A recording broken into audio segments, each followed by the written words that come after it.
Un peu de contexte pour commencer, vous êtes au printemps et vous venez de réaliser votre déclaration de revenus ou du moins de la confirmer. Eh bien félicitations, vous êtes un contribuable consciencieux, mais vous pouvez encore aller plus loin en anticipant votre déclaration de l'année prochaine.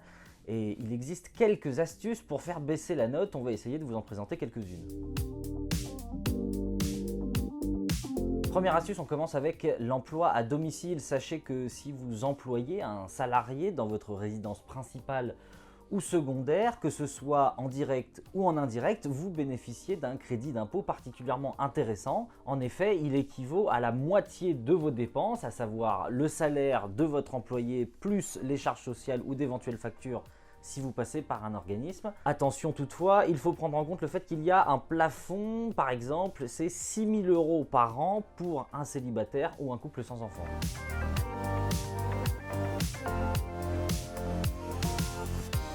La deuxième astuce, vous en avez certainement déjà entendu parler, il s'agit des dispositifs Pinel et de Normandie. Ils vous permettent de bénéficier d'une réduction d'impôt intéressante dans le temps si vous investissez dans un bien immobilier. Ça peut être du neuf ou encore de l'ancien à rénover, et ce pour un seul objectif, le louer. Le taux de cette réduction d'impôt est calculé en fonction de la durée de votre engagement de location de ce bien. Ça peut aller de 12% pour 6 ans de location et ce jusqu'à 21% pour 12 années de location.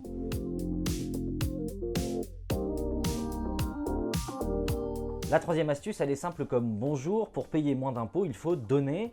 Alors donner oui, mais à des associations éligibles au crédit d'impôt à hauteur de 66% du montant de votre don.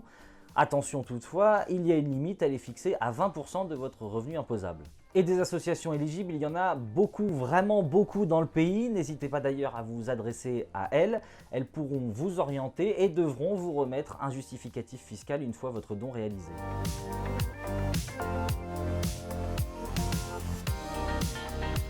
Enfin, sachez que vous pouvez bénéficier d'une réduction fiscale en effectuant des versements volontaires sur votre plan épargne retraite, le PER. Ces versements seront déduits de votre revenu imposable l'année suivante et figurez-vous que c'est la même chose si votre entreprise a mis en place un PERCOL.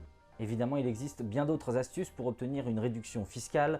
Vous pouvez par exemple investir dans des équipements pour pallier à de la perte d'autonomie ou encore acquérir un système de charge pour une voiture électrique ou bien même, pourquoi pas, investir dans une PME. Toutes les informations sont à retrouver dans notre article disponible en accès libre sur notre site internet.